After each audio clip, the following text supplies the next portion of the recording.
Now then guys, welcome back to Range 23. My name's Bob and today's video is one that you guys have requested from me quite a bit.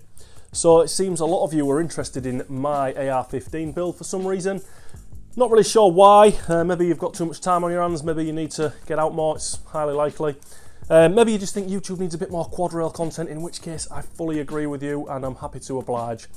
But yeah, it's a pretty good video for me to make right now actually. I'm dealing with a couple of broken ribs, so I can't really get out to the range and shoot anything. So instead we'll just sit here, talk you through this rifle, have a cup of tea and roll some B-roll footage. And I will say straight off the bat guys that my build isn't anything fancy at all. There's much nicer rifles out there, believe me. Also, this is not like a how you should set your rifle up video, because how the fuck do I know you want to set your rifle up, right? It's just that every time I post a video or a picture of this this particular rifle, I always get at least 2 or 3 people asking me what like certain components are or for a build list or whatever. So let's crack straight on. So what we have here is a mil-spec AR-15 chambered in 22 long rifle. I do also run a 22 Magnum upper for this, which we'll take a look at a bit later on. But this rifle itself I've had for about 8 years now, and in that time I think everything barring the bolt, barrel and receivers has been swapped out at least once, if not twice. So it's always kind of evolving, always changing. But in this current configuration as it is now, I can tell you confidently that this is a competition losing gun. So let's take a closer look at some of those bits and pieces on it. So the foundation of any AR-15 is going to be its receiver set. And this one is just running a set of Aero forged receivers, nothing fancy there guys, not going to break the bank, but it's going to do everything you need it to do. Well machined, well finished, is a little bit of slop in the receivers, a little bit of rattle, but realistically on a build like this, it doesn't really bother me, it's just something you're going to have to put up with you know, receivers at this price point. But inside there we are running a CMMG arc bolt, a dedicated 22 long rifle bolt. You guys probably already know I'm a really big fan of that system. It's reliable, it's dependable, easy to clean and maintain. Loads of spare parts out there and upgrade parts as well. Personally, I run a lot of the bore buddy gear in mine. I run firing pin, weight kit, extractor, etc, etc. I've got a full video detailing like all the tune-up parts for those bolts if you want to check it out if it's something you're interested in. And that bolt is mated to a dedicated 22 long rifle barrel. Again, CMMG, it's just a 4140 steel barrel. Government profile 1 in 16 twist. And that one has been cut down to just over 12 inches. That's how I bought this gun, because shotguns are fun guns, right? And it's obviously been cut, crowned and rethreaded half by 28 for your muzzle devices there. Speaking of muzzle devices, I normally run this Silencer Co ASR brake on the rifle. It doesn't do obviously a great deal for controlling the massive recoil of a 22, but where it really shines is changing the pitch of the gunshot, makes it much louder, much kind of deeper, and that allows it to be picked up consistently by shot timers. I often run a shot timer like on my belt or whatever, and I'm out on my own on the range, and it's quite an open area where I am, so there's not a lot for that sound to bounce off. I'll put that on and I know I'm consistently going to pick those shots up with my timer. But I also run the gun suppressed quite regularly. I test out other muzzle devices and bits and pieces all the time, but that's kind of my go-to. If you're thinking it looks a little bit different to a regular ASR, it's because I got bored and chopped a baffle off the end. It should have 3 chambers, but it's just down to 2 because, you know, shotguns are cool guns, right? Moving back over that barrel, I am using a Danny Defense DDM4 10-inch quad rail, just as the Lord intended. It's an absolutely superb piece of kit. Danny Defense make the best quad rails out there, guys. You won't change my mind. It's just brilliant, absolutely bomb-proof. The machining, the anodizing, you know, the laser marking, everything on it is just absolutely superb. I mean, I've run this one and bashed it around and everything like that, and it looks almost like new, to be fair. Really, really nice piece of kit. Uses its own proprietary barrel nut and bolt up system there, and the lockup is super tight. Yes, you are tight like a tiger. There is absolutely no flex in there whatsoever. You've got 4 QD sling swivel points on there as well, so no additional hardware for running a sling if that's your thing. Yeah, just an absolutely outstanding piece of kit. Moving then to the back of the rifle, this one is wearing a Magpul STR stock. Really nice stock, really like these. I originally got this because it's got a slightly wider profile to it there, so when I was smushing my big fat jowly cheeks into it, I could get a nice good contact on the gun. But since been raising my optics higher and higher, so that now becomes less of an issue. I'm getting kind of more of a chin weld, to be fair. But it's still a really good stock, nice and sturdy. It's got the secondary friction lock on there as well to take any rattle or slop out of it. Got QD points on it as well, and there's also waterproof storage for storing any bits and pieces you want to do if that's your bag. That stock is just mounted up on a bog standard mil-spec carbine extension, a 6-position buffer tube. Moving forward into the receivers, I've got a Radian Raptor charging handle. This one's their plastic LT version. We've got a Radian QD end plate there, and also a Talon safety set at 45 degrees. The mag release I'm using is a Battle Arms Development one, and the catch is also a Battle Arms Development Scallops one. Bolt catch is from Patriot's Ordnance Factory, POF. It's a very kind of standard sized bolt catch, but I do like this this little paddle at the bottom is slightly oversized, so it allows you to lock the bolt back much easier without having a great big surface area for closing the bolt, because that can often get knocked and things. I don't particularly like them.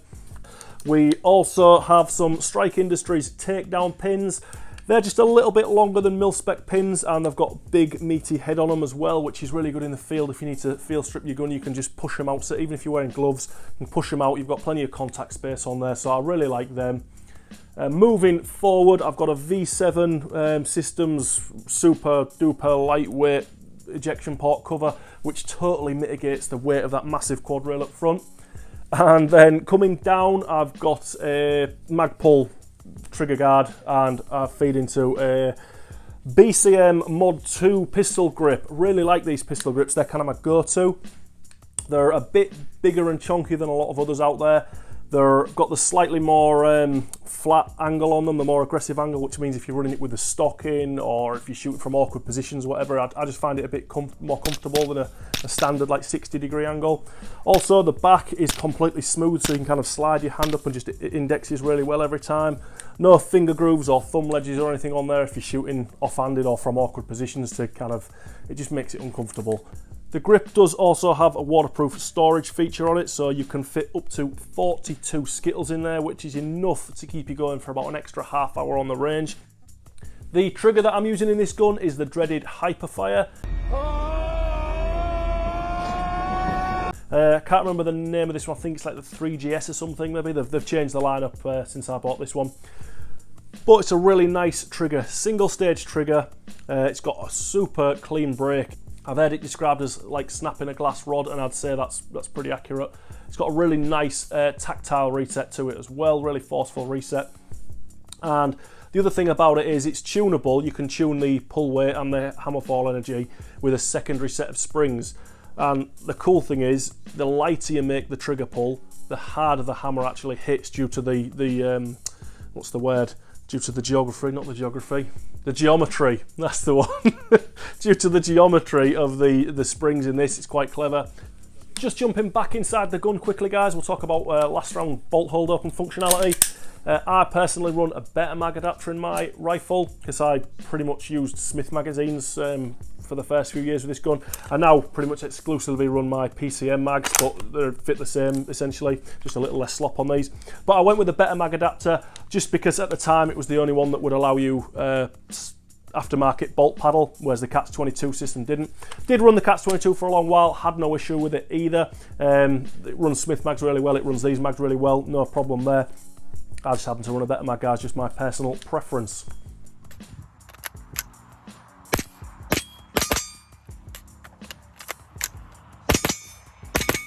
So that just about covers the kind of working parts of the gun. We'll go over a few bits of furniture and accessories because everyone always asks about them. Big one is going to be the flashlight, the rifle light. This is a Cloud Defensive Rain Gen 2. Really like this light. I do a lot of night shooting, especially this time of year. It's almost exclusively all night shooting I do, so a good rifle light is an absolute must. You'll see it across all my guns.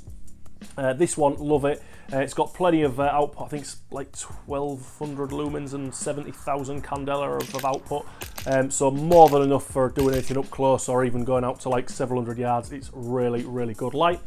Obviously really well built, been a Cloud. It's got a tape switch which you can configure. It's got momentary, constant, and same again on the tail cap there. The heads are all interchangeable on them. Takes 18650 rechargeable batteries, so plenty of life there and plenty of oomph for the output as well. Really like those lights. They are a little bit heavy, a little bit chunky, just to kind of keeping with the build. It is currently mounted up on a knockoff Haley mount from China. That is the only knockoff thing on this gun. The only reason I got that was because I wanted to machine it down in order to get the light to fit as close to the rail as I possibly could. On the standard mount it does sit out about an extra quarter of an inch or so. I'm a little bit weird like that. And I didn't fancy buying a genuine Haley mount to try and machine it down and end up ruining it. Underneath that light I am running a BCM little vertical grip thing there. Don't really use it as a grip, more of less like a kind of indexing point for a hand stop, just for the way I put my hand on the gun.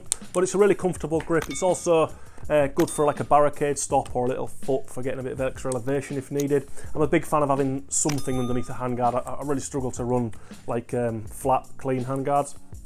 Moving back from there, I've got a little Badmin sling tidy. A lot of people ask about this. It's from Harry Von Hoofpigs. Don't think that's his actual Christian name, guys, but it's a really nice bit of kit anyway. It's like just a little bit of like Velcro, elasticated Velcro with a magnet retention in it. Basically, you tie your sling up with it and it stops it flapping about on the gun like it is now. You can kind of tie it to the side of the gun. It fits on all different guns, shotguns, bolt rifles, anything like that. I don't always run a sling on this gun. Obviously, if I'm shooting in a competition or something like that, it's not going to be needed, so I'll take it off. But I do run the sling quite regularly if I'm out on the range on my own, because it's just easier. If I'm marking targets or reloading or mags or whatever, it just saves me putting the gun down in the dirt and the shit, especially this time of year, in the dark as well. I can't tell you how many times I've put this gun down in the dark and then trodden on it because I forgot where I put it and it's dark. The sling that I'm running on this gun is a Ferro Concepts. It's a Slingster, I think. Yeah, Ferro Concepts Slingster. Really nice sling, nice and lightweight. It's got plenty of padding built onto it as well, if that's your thing. I quite like that. It's fully adjustable and the retention system on it is really good. Don't find it pulling through like certain other brands as well. It's got a lot of bite to it. I just run it on a couple of Magpul QD mounts on there as well, because I can take it off like this and then stick it on another gun or whatever I'm going out, or if I'm shooting competition or whatever where I don't need a sling, I'll take it off the gun and just run the gun like this. Right then guys, let's move on and talk about sights on the rifle. So I run a set of iron sights on my gun, on all my guns like this to be fair, and I consider them kind of part of the gun more than something removable, to be honest, because I'm forever swapping optics and bits and pieces out, so it's nice to have something that is zero to the gun, that is consistent to the gun.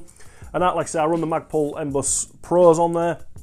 Really nice sight, really finely adjustable. You've got like a dual thickness front post there, so you can have like a fine or a coarse adjustment on it. You've got double apertures on the rear sight as well. This one's adjustable for windage, this one's adjustable for elevation. You can in fact get the rear one adjustable for elevation as well now. But the thing I like about these is how low profile they are when they're stored. They take up almost no rail space whatsoever.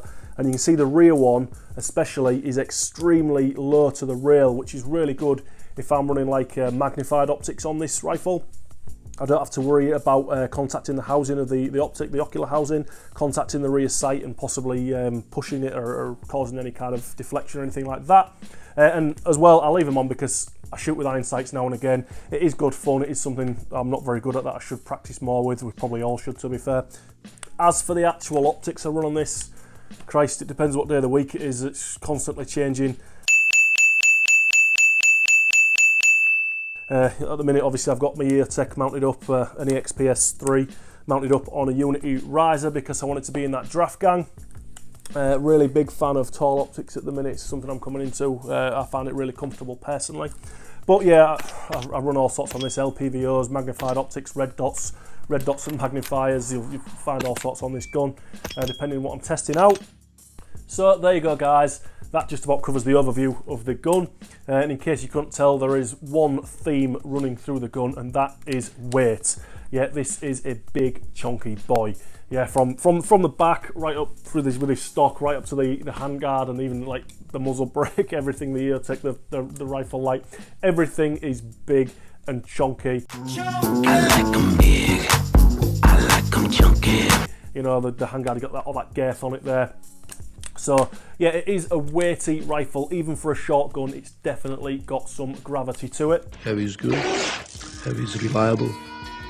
If it does not work, you can always hit him with it.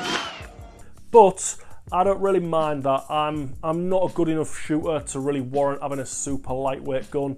Something like a battle arms, I've been hands-on with the battle arms in the past. Really, really great guns. Obviously, a lot of top competition shooters using them.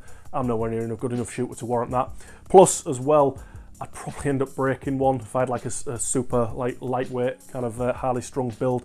This is you know, I can drop this, which I have done several times. Like I say, I've stood on it God knows how many times. It gets bashed around. I don't have to worry too much about it. That's kind of one of its kind of, I suppose, unsung kind of points for me is the fact that it doesn't really matter if I drop it on the floor. I'm not going to be worried about scratching it up because it's just kind of a bit of a rough gun, really.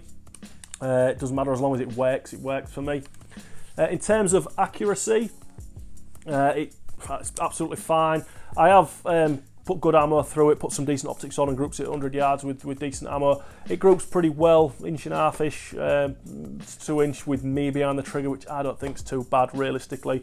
But I mean, I don't really shoot for groups with this all that much.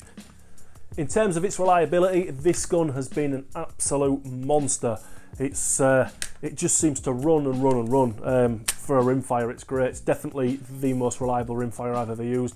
I don't know why. I don't think it's anything I've particularly done. Obviously, I've tuned the action and stuff like that, but even before I did all that, it just seemed to run and run and run.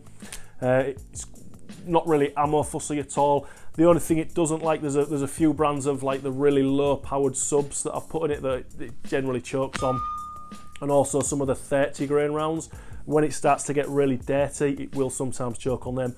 But pretty much anything else, 40 grain, standard velocity, high velocity, whatever, even a lot of subs, it will run a lot of subs. Certainly if they're a bit heavier as well, 42, 45 grain, it seems to run them really well. Just keep on top of it, cleaning wise, and it seems to run. Never had a death jam with it, never had kind of any real issue with it, to be fair. Very, very good, reliable gun overall.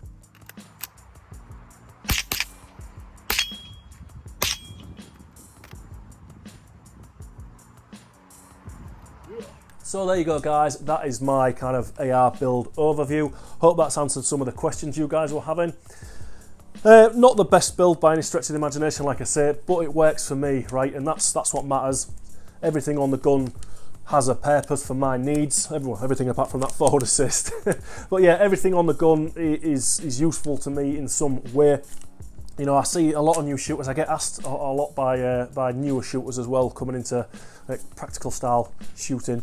I don't know why they ask me because I'm no good at it, but they get asked all the same. And I see it on the Facebook posts and stuff. People asking, you know, what's the best X or Y or Z, you know, or I see people putting stuff on their guns because they've seen someone else do it and they think it's the right thing to do. They think it's, you know, or it's cool or whatever, but it might not work for them whatsoever due to their style of shooting or whatever their needs are. Just find something that works for yourself. I won't go jumping in and decking out a rifle and thinking, oh, I'm going to buy this, I'm going to buy that. I know it's exciting to do, and we've probably all done it a bit in the past. I have, certainly. But like I say, I've had this gun 8 years, and it's changed. Pretty much everything on it's changed at least once, if not twice. And everything still evolves on it. It'll probably be different next year. Just find something that works for you, yeah? Because that's what's actually quite cool, is having a gun that you're proficient with and that's tailored to your needs, right? Anyway, guys, I'll stop there. You don't need me to tell you about what's cool and what's not. I know I said I was going to go over this 22 Magnum upper receiver in this video, but it's getting quite long as it is, so I think we'll save this one for a separate video. So keep your eyes peeled if that's something you're interested in. And as always, guys, thank you very much for watching. Make sure you like, make sure you subscribe, make sure you comment. All that good stuff helps me out. And like I say, any questions, comments, I always do my best to get back to you, so just get down there and type away. And yeah, apart from that, guys, I hope you have a very Merry Christmas, and I'll see you all in the new year.